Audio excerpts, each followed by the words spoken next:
Eu tô aqui com os dois livros que vocês já viram na capa que eu vou conversar, você vai participar desse vídeo nos comentários, com certeza. Mulheres e Memórias, né? Eu tô aqui pensando, puxa, qual que eu começo? Eu começo pelo que eu mais gostei, pelo que eu menos gostei, mas eu não tenho o que eu mais gostei. São estilos diferentes, né? Não sei por onde que eu começo.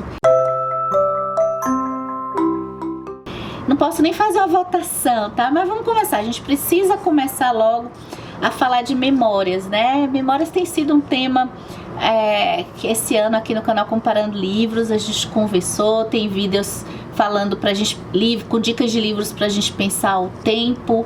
E mulheres e memórias, uma visão feminina, uma visão de mulheres sobre o seu passado.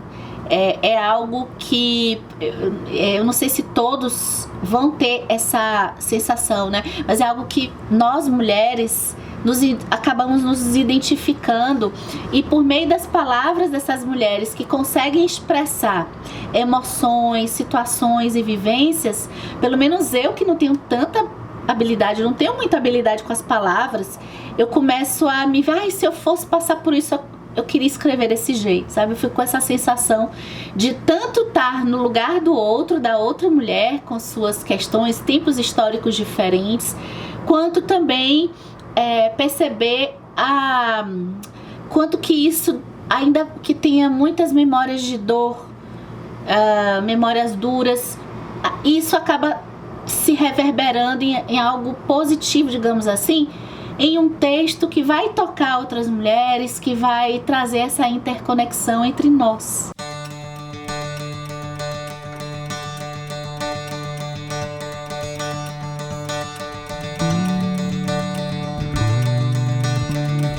Vamos lá, eu vou por Viola Davis, tá?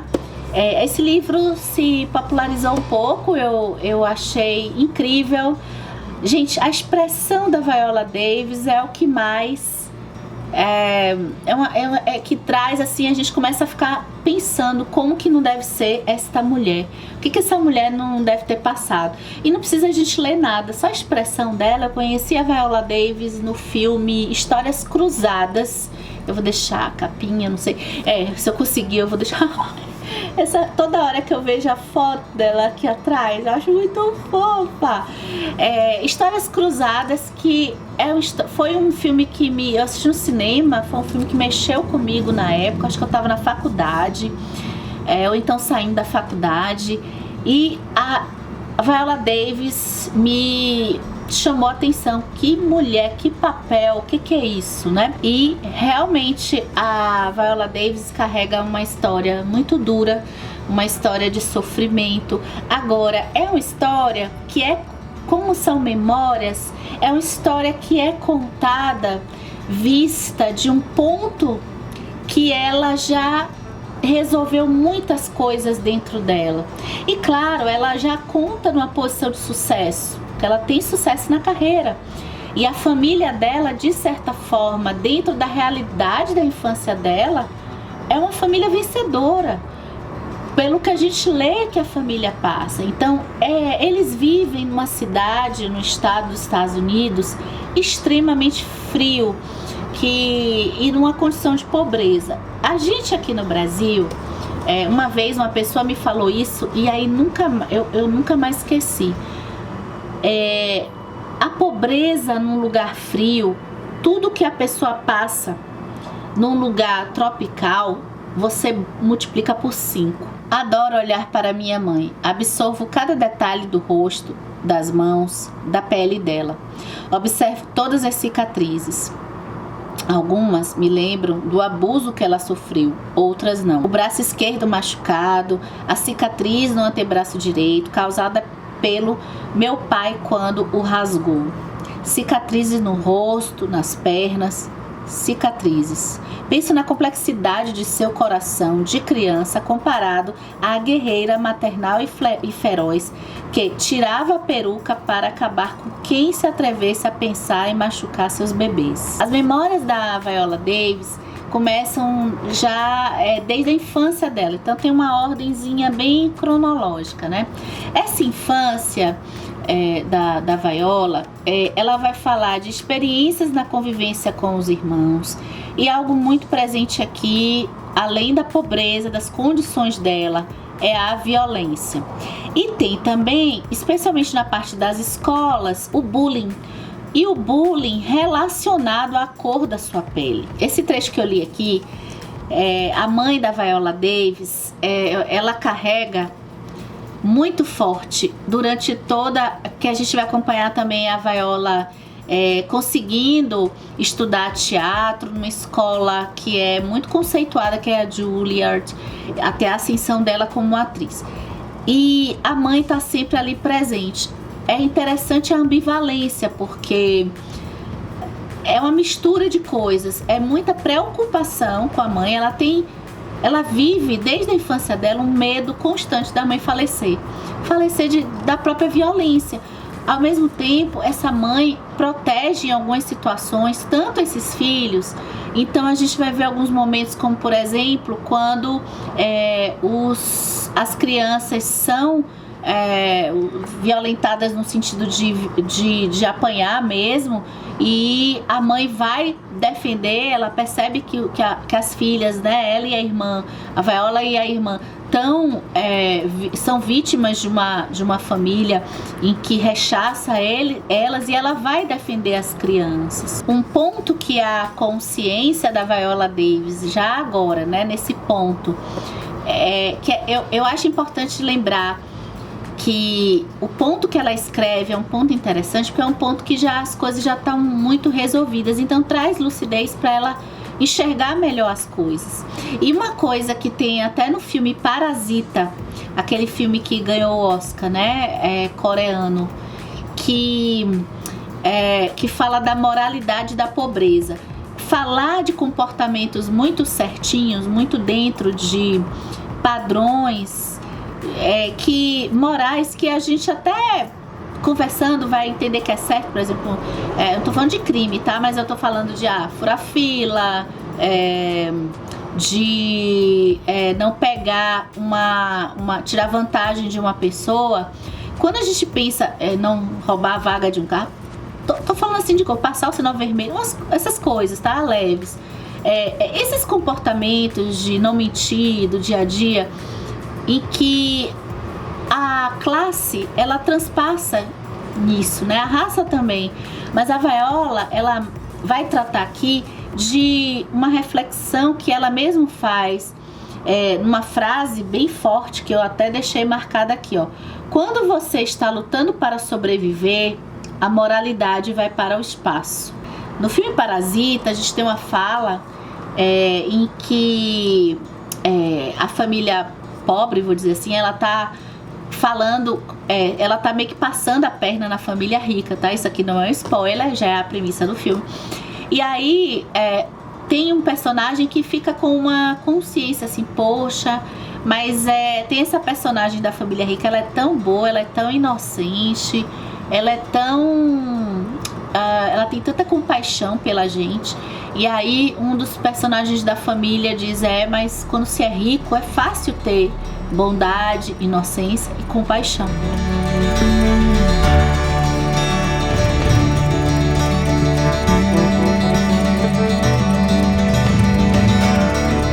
E o que falar dos erros, né? Toda criança erra, toda criança apronta. Só que quando você é uma criança pobre e negra, a repercussão do erro, de uma transgressão, é muito mais pesada. Aqui a Viola vai colocar algumas coisas que aconteceram com ela na escola. Tem até a própria organização da escola, ou seja, diretores, coordenadores, deixando o estereótipo dominar alguns posicionamentos que eles tomam, até na intenção de ajudar. Quando eles percebem, por exemplo, a farda não, mas a roupa, quando as crianças vão para a escola sujas, ou até as crianças com roupas que estão urinadas, porque é isso, não deu para tomar banho, e a e o frio, né? Então tem passagem aqui bem marcante, e eu acho que vai sensibilizar todos os leitores. A Viola, ela foi se tornando uma menina muito introspectiva. A gente já conversou aqui, tá? Sobre... Não foi nesse livro. A gente já conversou aqui no vídeo sobre a Casa do Marcerulho, sobre a diferença de introspecção e timidez. Então, o que acontece? Com todos esses acontecimentos, a família, as dificuldades que ela passava e toda a percepção que vai se construindo numa adolescente em que ela é negra e ela é pior por ser negra em alguns aspectos, ainda mais por ser pobre, ela entra num processo assim muito de falta de esperança com a vida. Então a gente vai acompanhar aqui o que ela chama de alguns momentos de depressão e como que foi o teatro que fez ela, porque tinha também muita raiva dentro dela, as injustiças que ela achava que também ela e as irmãs e a família passavam. Então as artes cênicas, quer dizer, poder expressar sendo outra pessoa, outro personagem, poder brigar, exalar raiva, foi de certa forma terapêutico para ela. Quando ela se vê fazendo as suas primeiros, não trabalhos, né, mas assim, sem ganhar dinheiro, quando ela vai para um palco, assim, para um tablado, ela tem a certeza de que ela nasceu para aquilo, é aquilo que ia salvá-la. Era aquilo que acabou funcionando como um processo terapêutico para ela. Quando o título, né, Em Busca de Mim, a busca dela para se entender como sujeito. E essa trajetória dela, começando no teatro e também todas as dificuldades que ela enfrenta na escola, na Juilliard, para conseguir a Juilliard, né, entrar como bolsista, porque ela não tinha condições financeiras de arcar com esse estudo, é também muito interessante aqui no livro, até também as próprias atuações, a primeira vez que ela encontra a Meryl Streep, é muito legal. Eu acho que eu teria a mesma reação. E a Meryl Streep super simpática, oi Viola, tudo bem? E aí eu acho, e ela lá paralisada, eu acho que eu teria a mesma reação. Enfim, gente, Em Busca de Mim é uma baita pedida para quem quiser conhecer uma história de uma mulher que é interessante a gente conhecer.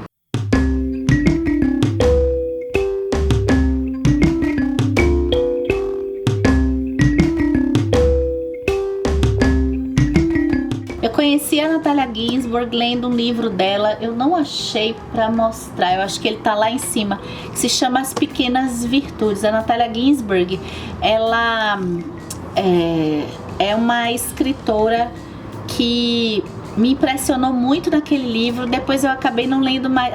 Eu li o Léxico Familiar, que é um livro de memórias interessante, porque ele me lembra muito também outro livro de memórias, que é da Zélia Gattai, que é o Anarquistas Graças a Deus. É livro de família. Aqui é um livro de ensaios, digamos assim. Tem memórias, mas estão misturados com reflexões sobre a própria vida. Eu já começo falando de uma reflexão sobre um tema que eu gosto bastante. Pensamos pouco sobre ele, queremos nos afastar dele, mas é a velhice. Esse tema, a Natalia Ginzburg, ela trata assim, ela já começa esse ensaio falando: agora estamos nos transformando naquilo que nunca quisemos nos transformar, ou seja, em velhos. Nunca desejamos, nem nunca esperamos a velhice, e quando tentamos imaginá-la, foi sempre de forma superficial, grosseira e distraída. Quando somos nós que estamos envelhecendo, não sentimos nenhum interesse pela velhice.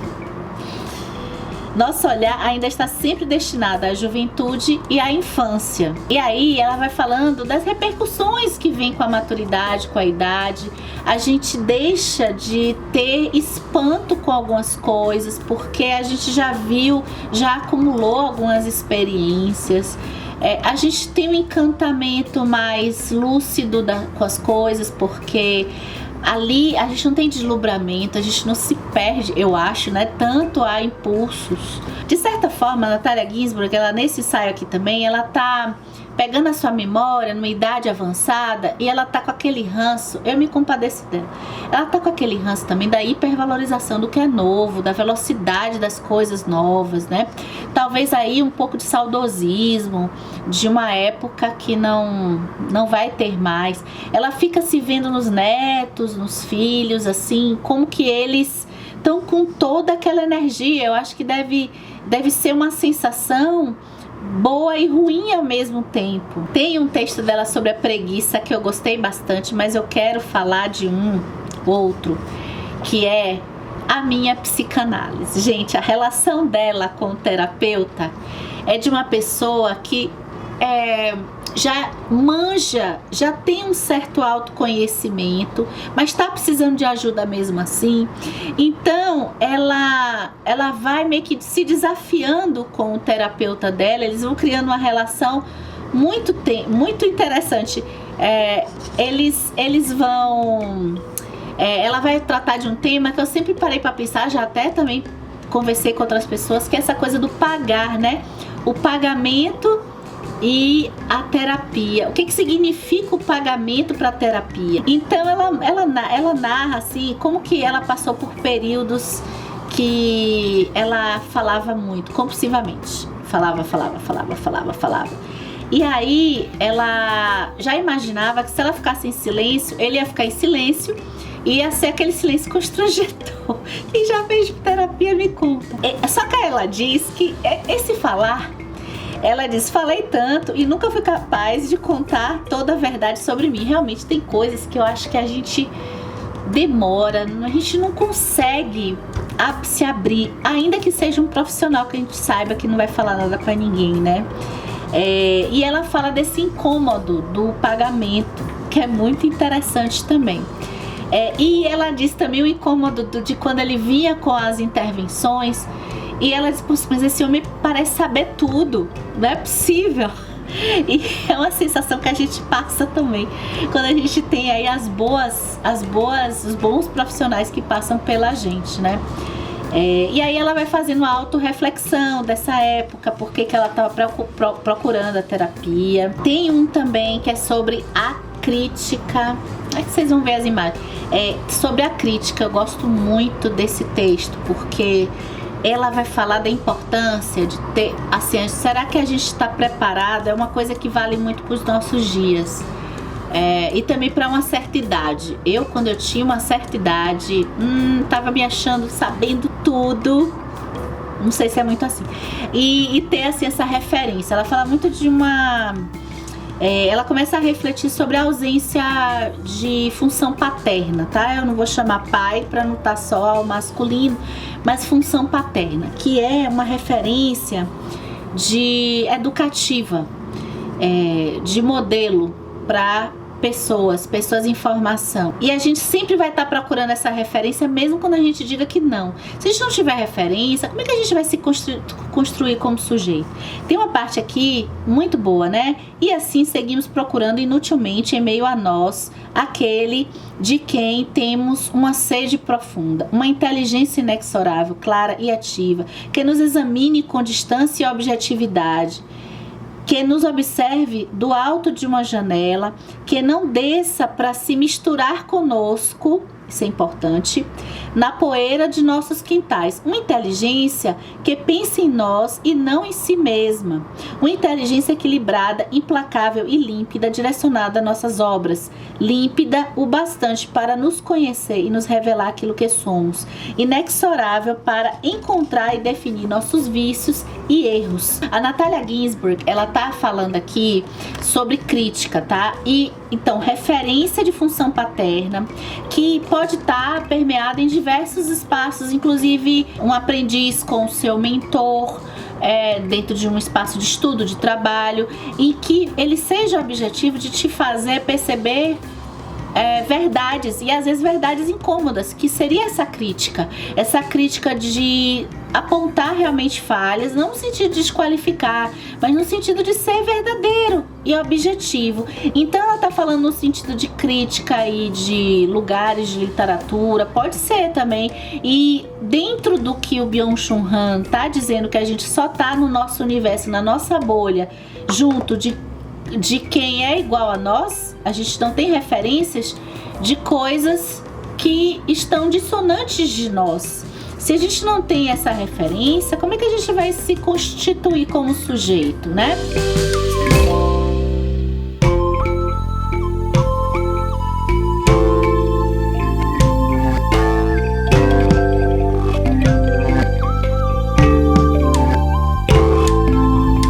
Tem também os relatos de viagem delas no texto Viajantes Desajeitados, que eu achei engraçado. E aí, senhoras e senhores, vem um texto que se chama Vida Coletiva, em que ela tá vendo os defeitos das coisas.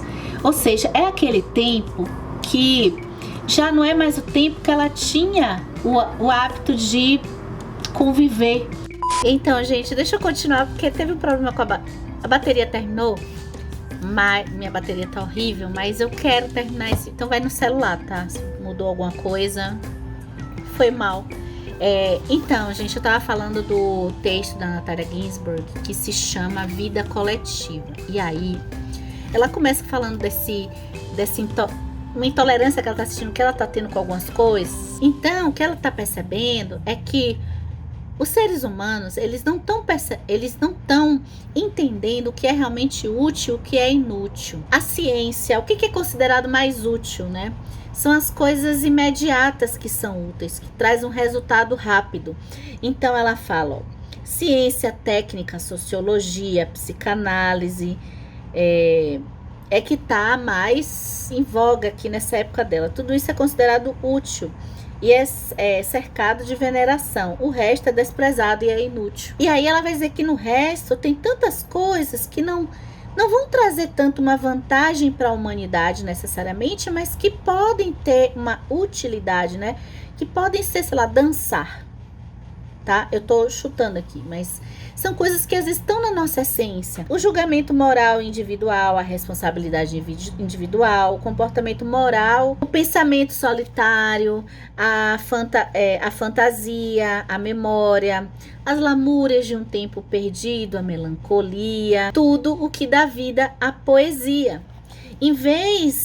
Uma vez que tudo o que constitui a vida do indivíduo é negligenciado e humilhado, e que os deuses da existência coletiva são venerados e santificados, ninguém mais leva em consideração o pensamento solitário. E vem, né? O esforço e solidão são duas coisas que hoje são odiadas e repudiadas de forma prepotente. Eu gosto também de Bigodes Brancos. É um texto que ela volta para a infância, de quando ela começou a ir para a escola sozinha, ela ainda criança, e que como foi ela vencer esse desconforto de que ela ia ter que ir para a escola sozinha. E isso trouxe algumas repercussões na escola lá, meio que tinha umas crises assim de ansiedade. É bonita essa memória dela, né? Tem um outro texto que eu gosto bastante, que se chama Infância e Morte, e ela fala sobre crença, sobre fé. Olha só o começo. Penso que a pessoa que não crê em Deus não tem o direito de dizer a seu filho, Deus não existe. Porque ela vai partir do pressuposto de que assim, não existem provas de que Deus existe e não existe provas de que Deus não existe. Mas quem tem a sua crença de que Deus existe está pautado em uma fé, em algo que não precisa de prova, está dentro de nós. E ela, como ateia, tá, gente? Ela tá falando na visão de um ateu. Só que quem não crê em Deus e tem a sua percepção por mais prática de não crer em Deus, como não existe provas de que Deus não existe, ela, no entendimento dela, isso não deve ser passado para uma criança como uma verdade. Se você tem justamente essa ausência de fé, você está mais pautado na ciência, então também não diga para a criança que não existe. Então é isso, me conta aqui se vocês leram esse livro, sobre memórias, o que vocês acham, como vocês lembram das suas memórias, como vocês refletem sobre as coisas que vocês passaram na sua vida. Deixa aqui nos comentários. Nossa, fui pesada agora, né? Faz sua terapia comigo. Não, eu não sou profissional, mas tipo, desabafa aqui nos comentários e até a próxima.